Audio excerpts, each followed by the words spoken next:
Hello everyone, I am Shalini Singh and welcome to this channel. Here we are going to revise the second chapter from Home Science Class 12th and the name of this chapter is Clinical Nutrition and Dietetics. तो start करते हैं chapter को। इस chapter को already मैंने detail में पढ़ाया है, उन वीडियोस को अगर आपने नहीं देखा है तो उसको भी देख लीजिएगा। तो यहाँ पे हम सबसे पहले पढ़ेंगे न्यूट्रिशन के बारे में कि न्यूट्रिशन क्या होता है। देखो, जब हम बात करते हैं न्यूट्रिशन की तो ये साइंस है किसका, फूड का, न्यूट्रिएंट्स का और other substances as well as their digestion और absorption and utilisation by the body.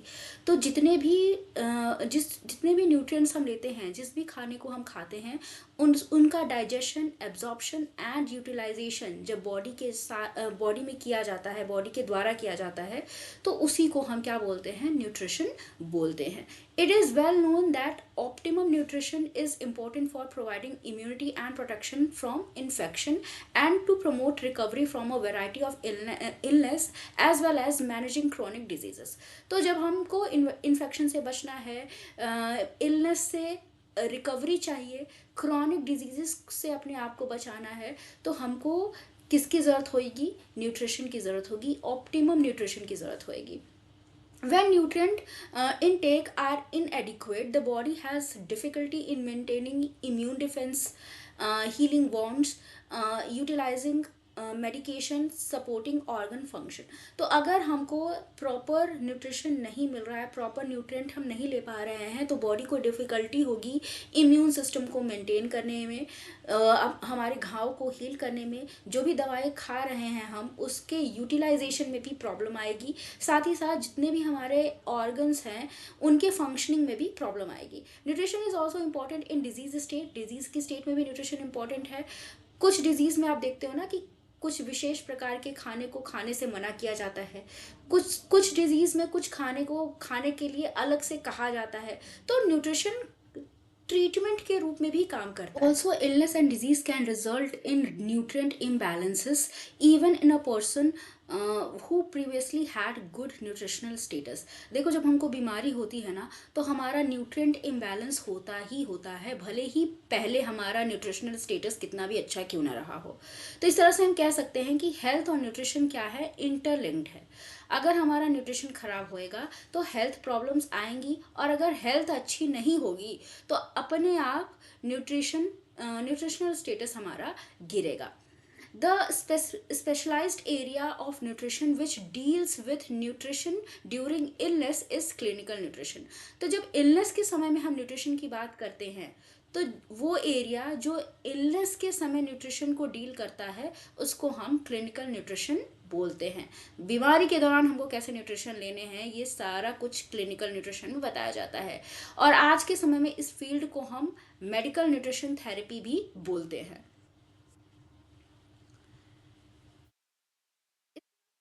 बताया गया है कि क्लिनिकल न्यूट्रिशन का क्या सिग्निफिकेंस है।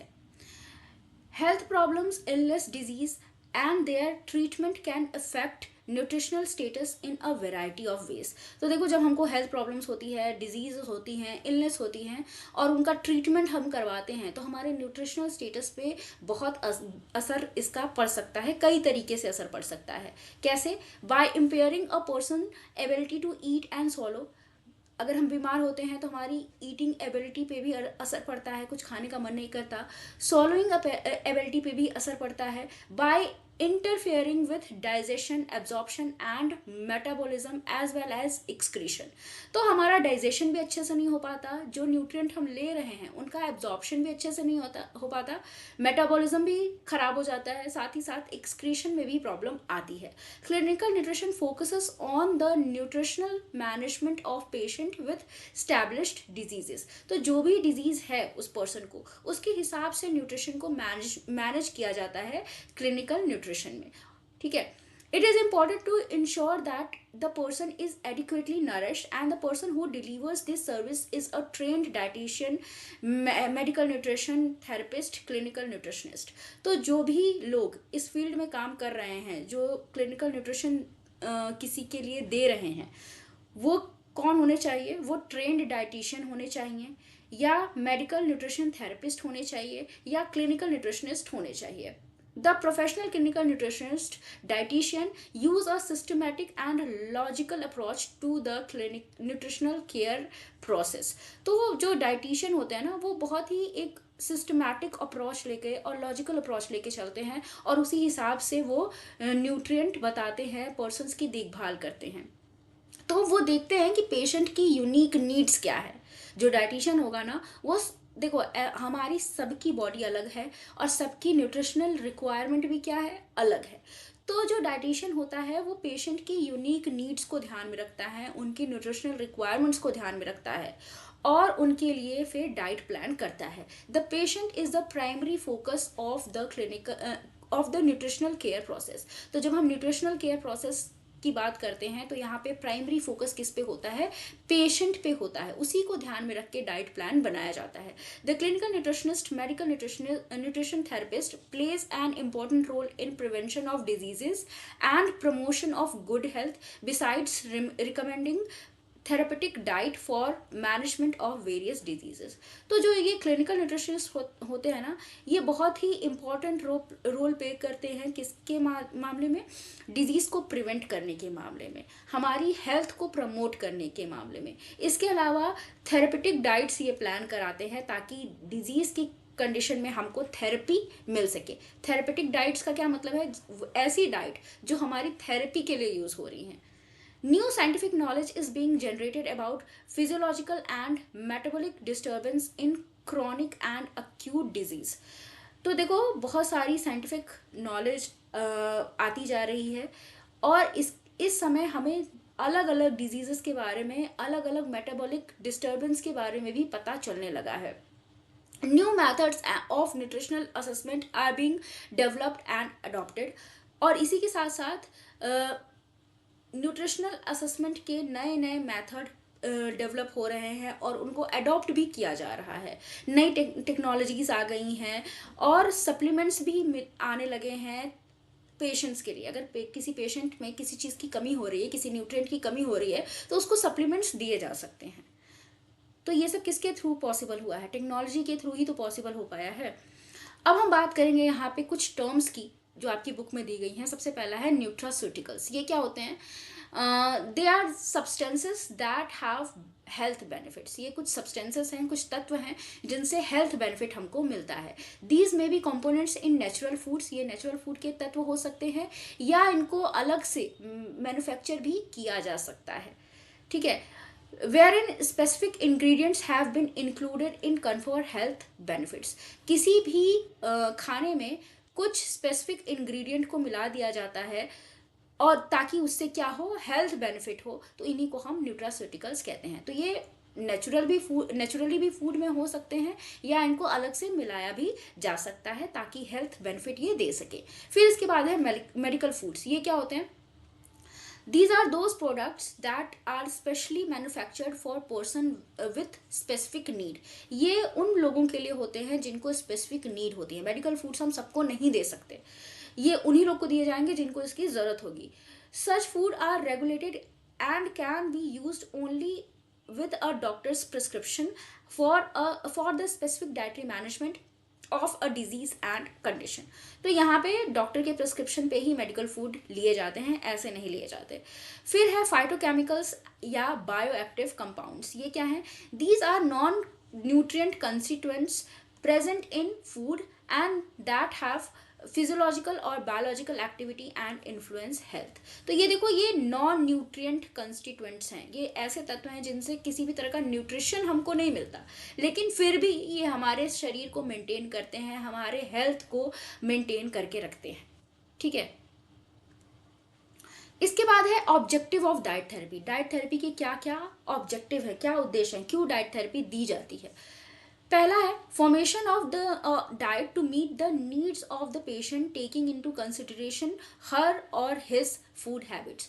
तो किसी पेशेंट की फूड हैबिट्स को ध्यान में रख के ही उनके लिए डाइट प्लान तैयार किया जाता है। तो ये डाइट थेरेपी का क्या है, ऑब्जेक्टिव है। इसके अलावा modification of the existing diet to ameliorate the disease condition and to keep it control. तो जो एग्जिस्टिंग डाइट है, देखो डाइट प्लान के समय में किसी पेशेंट की जो डाइट है पहले से जो खा रहा है वो उसको एकदम से चेंज नहीं किया जाता, उसी में थोड़ा मोड़ा मॉडिफिकेशन किया जाता है। क्योंकि अगर मान लो कोई इंसान वेजिटेरियन है तो आप उसको ये नहीं बोल सकते कि तुम एग खाओ या प्रोटीन के लिए तुम मीट खाओ, भले उसको प्रोटीन की ज़रूरत है, हम उसको उसी की एग्जिस्टिंग डाइट के हिसाब से ही डाइट प्लान तैयार करके देंगे ताकि उसकी डिजीज़ को कंट्रोल में रखा जा सके। तो उसकी पहले से जो उसकी डाइट है उसी में मॉडिफिकेशन किया जाता है।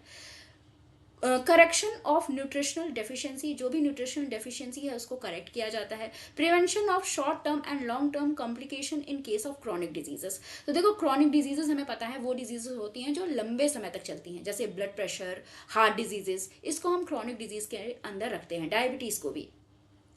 तो इनके कॉम्प्लिकेशन जो होते हैं ना वो भी अक्सर देखने को मिलते हैं, मतलब बॉडी में इसकी वजह से कॉम्प्लिकेशंस होते ही हैं। तो इससे भी प्रिवेंट करना डाइट थेरेपी का ऑब्जेक्टिव है। Education and counselling of the patient regarding the need to adhere to the prescribed diet.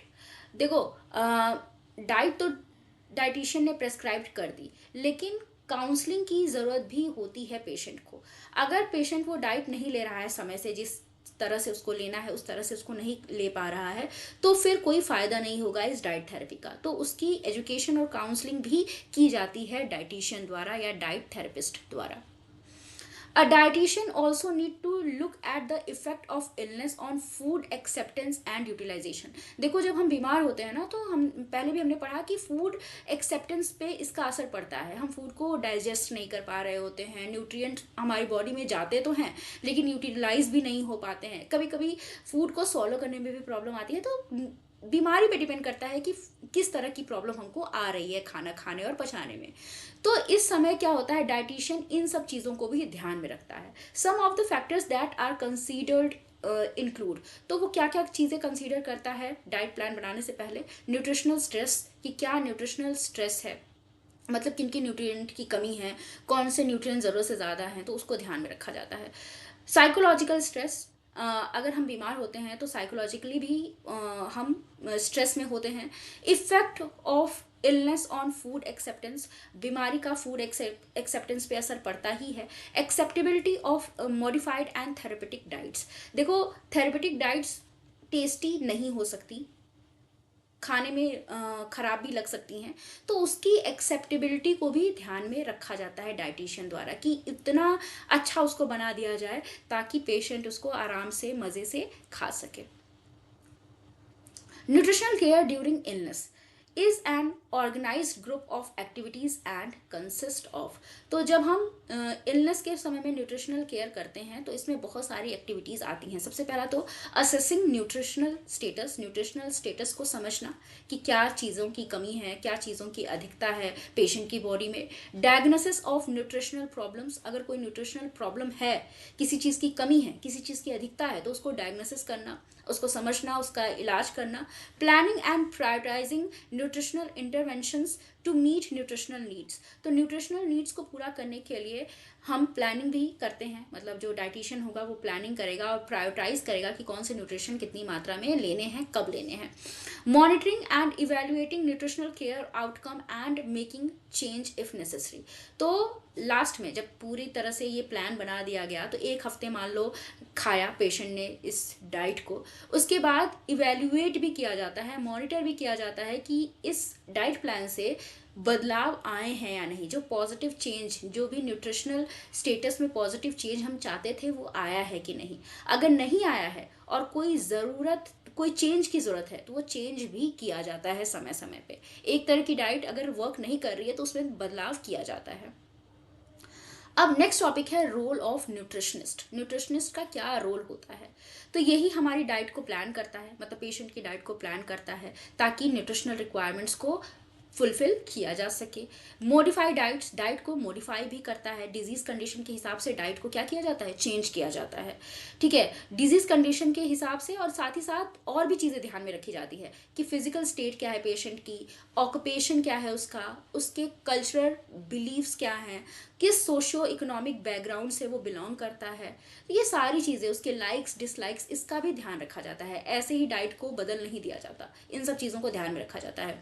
Plan diets for athletes, sports person, तो एथलीट्स और स्पोर्ट्स पर्सनस के लिए भी डाइट प्लान करता है न्यूट्रिशनिस्ट।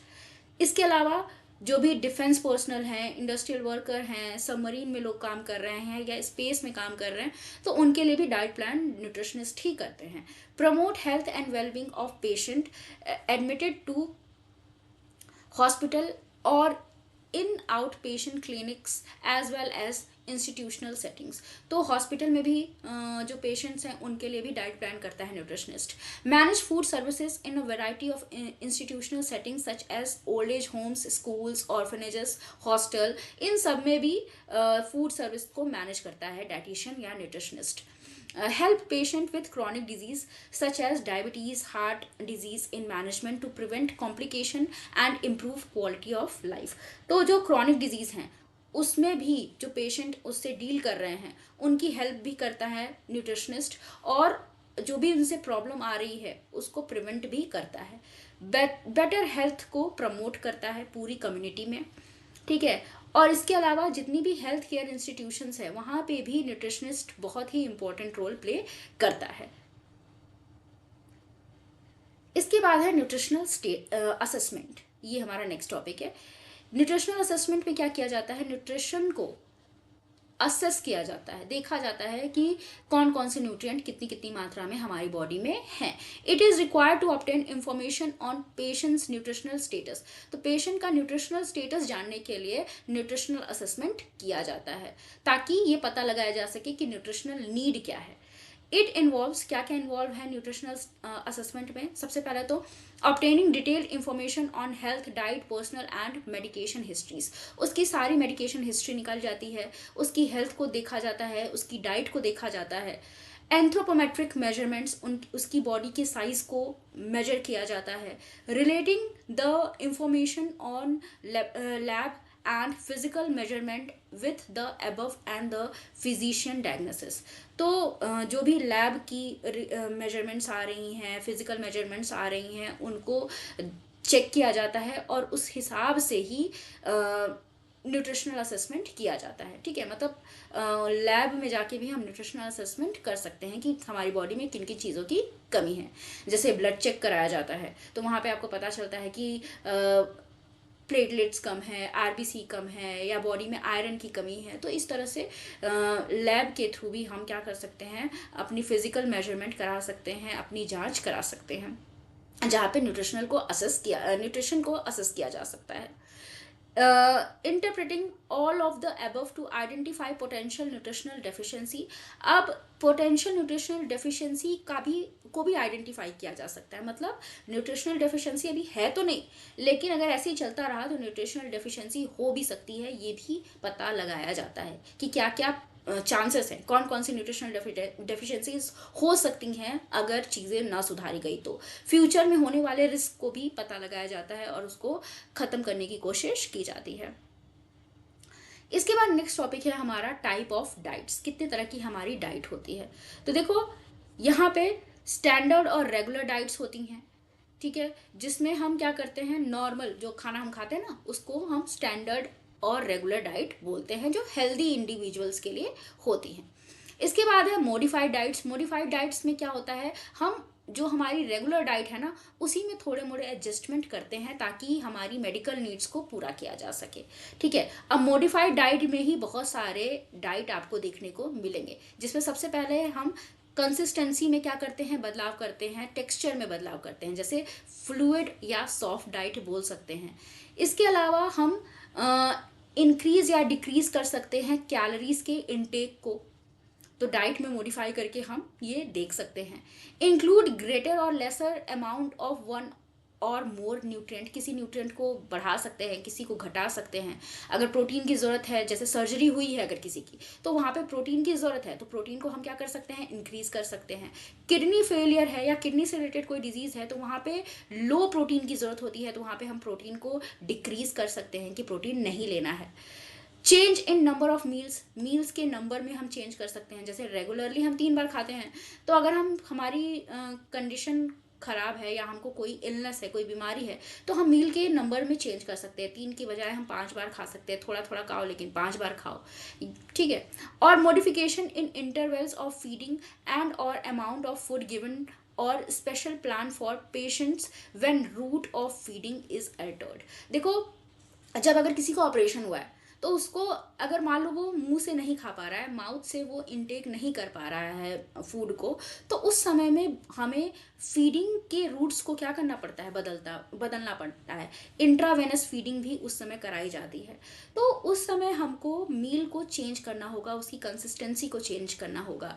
तो यही बताया गया है कि जो फूड है उसके इंटरवल्स को, कितना गैप फूड में लेना है, 2 मील के बीच में कितना गैप होना चाहिए, ये भी यहाँ पे किया जाता है। तो इस तरह से डाइट को मॉडिफाई किया जा सकता है कई तरीकों से, ठीक है। उसकी कंसिस्टेंसी में बदलाव लाके, उसके नंबर में बदलाव लाके, उसके जो न्यूट्रिएंट्स हैं उनको बढ़ा घटा के। तो कंसिस्टेंसी में कैसे हम बदलाव लाएंगे, तो देखो यहाँ पे हम या तो लिक्विड उसको कर सकते हैं, डाइट को पानी ज़्यादा मिला सकते हैं, या उसको ब्लेंड करके सॉफ्ट कर सकते हैं। तो लिक्विड डाइट क्या होती है, सबसे पहले कंसिस्टेंसी में अगर चेंज करेंगे तो सबसे पहले हमको क्या मिलेगी, लिक्विड डाइट। तो लिक्विड डाइट क्या होती है, ये फ्लूइड होती है और रूम टेम्परेचर पे ये क्या होएगी, जमेगी नहीं, फ्लूइड ही रहेगी। The advantage is that the nutrient are easily absorbed if the gastro intestinal tract is functioning normally. अगर गैस्ट्रो इंटेस्टाइनल ट्रैक्ट आपका अच्छे से काम कर रहा है तो यहाँ पे हम लिक्विड डाइट देते हैं, ठीक है। जैसे सॉलो करने में आपको प्रॉब्लम है लेकिन आपके बाकी जो पेट है और जो आपकी इंटेस्टाइन है वो अच्छे से काम कर रही है, तो लिक्विड डाइट यहाँ पे दिया जाता है, ठीक है। ये उस समय दी जाती है जब पर्सन को क्या है, चबाने की और सॉलो करने की प्रॉब्लम हो। इसमें लिक्विड डाइट में क्या आता है, कोकोनट वाटर आता है, फ्रूट का जूस आता है, soup, milk, butter milk, milk shakes इसमें आते हैं, जो जिसको आसानी से सॉलो किया जा सके, जिसको चबाने की जरूरत ना हो। इसके अलावा लिक्विड डाइट में एक और आता है क्लियर लिक्विड डाइट। इसमें पता है क्या आता है, इसमें ये वो डाइट होती है, वो लिक्विड डाइट होती है जिसके आर पार आप देख सकते हो। जैसे जूस, जूस थिक नहीं होना चाहिए, उसकी कंसिस्टेंसी बहुत ही पतली होनी चाहिए ताकि हम उसको क्या कर सके, उसके आर पार देख सके। तो इसको कहते हैं क्लियर लिक्विड डाइट, क्लियरली इसके आर पार देखा जा सकता है। तो क्लियर सूप और जूसेस को इसके अंडर रखा जाता है जिसमें पल्प ना हो, ठीक है। वेरी लाइट टी भी दी जा सकती है, बिना दूध की चाय दी जाएगी यहाँ पे, तो वो भी क्लियर लिक्विड डाइट में ही आती है। Clear liquid diet is prescribed just after surgery. Surgery के जस्ट बाद क्लियर लिक्विड डाइट दी जाती है। देखो, बहुत लंबे समय तक लिक्विड डाइट पे हम पेशेंट को नहीं रख सकते क्योंकि इससे जितने भी न्यूट्रिएंट हमको चाहिए वो हमको मिलते नहीं हैं, ठीक है। तो इसी वजह से बहुत कम समय के लिए क्लियर लिक्विड डाइट या लिक्विड डाइट दी जाती है पेशेंट को। इसके बाद कंसिस्टेंसी में चेंज हम करेंगे तो सॉफ्ट डाइट भी हमको देखना। Soft but solid foods that are lightly season do not contain much fibrous or gas forming food. तो यहाँ पे फाइबर की कमी होती है, गैस फॉर्मिंग फूड्स को भी नहीं रखा जाता, और इसमें थोड़ा सा मतलब ऐसे फूड को रखा जाता है जो इजीली चबाया जा सके और डाइजेस्ट हो सके। देखो, जो क्लियर लिक्विड डाइट और लिक्विड डाइट थी वो च्यूइंग प्रॉब्लम वाले पेशेंट को दी जाती थी, लेकिन यहाँ पे पेशेंट थोड़ा मोड़ा चबा सकता है और डाइजेस्ट भी कर सकता है, तो यहाँ पे सॉफ्ट डाइट दी जाती है। ये थोड़ी सी थिक होती है, जैसे खिचड़ी, सागो खीर, तो ये सब जो है ये सॉफ्ट डाइट में आती हैं। There are certain modification we make even for normal adults in older groups. तो जो ओल्डर ग्रुप्स में लोग, ओल्डर एज ग्रुप्स में जो लोग हैं उनके लिए भी हम मॉडिफिकेशन करते हैं जिसको हम मैकेनिकल सॉफ्ट डाइट की कहते हैं। इसमें नॉर्मल खाने को ही थोड़ा मैश करके थोड़ा प्यूरी की फॉर्म में उनको दिया जाता है, क्योंकि हमें पता है जब कोई भी इंसान ओल्ड एज में जाता है तो उनको च्युइंग प्रॉब्लम होती है क्योंकि इनके दांत नहीं होते। तो ऐसे समय में इनको मैकेनिकल सॉफ्ट डाइट दी जाती है। तो जो इनको मैश्ड फूड दिया जाता है या प्यूरी की फॉर्म में फूड दिया जाता है उसको हम मैकेनिकल सॉफ्ट डाइट बोलते हैं। इसको भी ध्यान में रखना, ये भी पूछा जा सकता है कि मैकेनिकल सॉफ्ट डाइट क्या होती है और किन लोगों को दी जाती है। इसके बाद हम बात करेंगे फीडिंग रूट्स की, कि कौन कौन से फीडिंग रूट्स हैं। जैसे नॉर्मली जब हम तो मुंह से ही खाते हैं, ठीक है। और बहुत सारे ऐसे पेशेंट्स भी होते हैं जो कि मुंह से ही खाते हैं। लेकिन अगर मान लो हमारा हम ऐसी कंडीशन में है जहाँ पे हम चबा नहीं सकते, swallow नहीं कर सकते, तो वहाँ पे हमको फिर अदर फीडिंग रूट्स का सहारा लेना पड़ता है। ठीक है। The best and most preferred way route for feeding the patient is orally or by mouth. तो मुंह से खाना खिलाना ही बेस्ट वे है, ठीक है, बेस्ट रूट है। लेकिन अगर पेशेंट चबाने में और सॉलो करने में अनएबल है और वो बेहोश है मान लो, तो उस सिचुएशन में दो ऑप्शन हमारे पास हैं जिसके थ्रू हम फीडिंग करा सकते हैं। पहला है ट्यूब फीडिंग, दूसरा है इंट्रावेनस फीडिंग। तो ट्यूब फीडिंग में क्या होती है, यहाँ पे ट्यूब लगा दी जाती है नोज में, जो कहाँ तक जाती है, पेट तक जाती है, ठीक है। और इंट्रावेनस फीडिंग में पता क्या होता है, इसमें वेन्स के थ्रू ड्रिप लगा के, आपकी वेन्स में ड्रिप लगाई जाती है और इसके थ्रू आपको कुछ स्पेशल सॉल्यूशंस आपकी बॉडी में पहुंचाए जाते हैं, ठीक है। यहाँ पे आपको फूड नहीं पहुंचाया जाता। ट्यूब फीडिंग में आपको लिक्विड डाइट पहुंचाई जाती है क्योंकि आपका डाइजेस्टिव सिस्टम अच्छे से काम कर रहा है, बस आप चबा नहीं सकते, सॉलो नहीं कर सकते। लेकिन इंट्रावेनस फीडिंग में आपका डाइजेस्टिव ट्रैक्ट अच्छे से काम नहीं कर रही है, जिसकी वजह से आपको कुछ सोल्यूशन दिए जाते हैं डायरेक्ट आपके वेन्स में ड्रिप के माध्यम से, ठीक है। तो ज़्यादा देखो प्रिफर्ड वे इन दोनों में से कौन सी है, ट्यूब फीडिंग है। इंट्रावेनस फीडिंग को भी हम उतना प्रेफर नहीं करते। बहुत बुरी कंडीशन है पेशेंट की, तब हम इंट्रावेनस फीडिंग देते हैं, अदरवाइज हम ट्यूब फीडिंग को ही प्रेफर करते हैं। In tube feeding nutritionally complete feed are delivered through a tube. तो यहाँ पे न्यूट्रिशनली कंप्लीट फूड दिए जाते हैं, ठीक है। जो फीडिंग कराई जाती है ना, वो न्यूट्रिशनली क्या होती है, कंप्लीट होती है, उसमें हर तरह के न्यूट्रिशन हमको मिल जाता है। These are preferred over intravenous feeding. इसको इंट्रावेनस फीडिंग से ज़्यादा प्रेफर किया जाता है, किसको, ट्यूब फीडिंग को, ठीक है। क्योंकि यहाँ पे इंट्रावेनस फीडिंग में हमको उतने ज़्यादा न्यूट्रिएंट प्रॉपर मात्रा में मिल नहीं पाते। तो यही चीज़ यहाँ पे बताई गई है। फिर है prevention of chronic disease. Chronic disease का प्रिवेंशन हम कैसे कर सकते हैं। Beside being important for person with disease, diet and good nutrition can control and delay the age of onset of chronic disease. देखो पेशेंट के लिए तो अच्छा न्यूट्रिशन ज़रूरी है ही, अच्छी डाइट ज़रूरी है ही।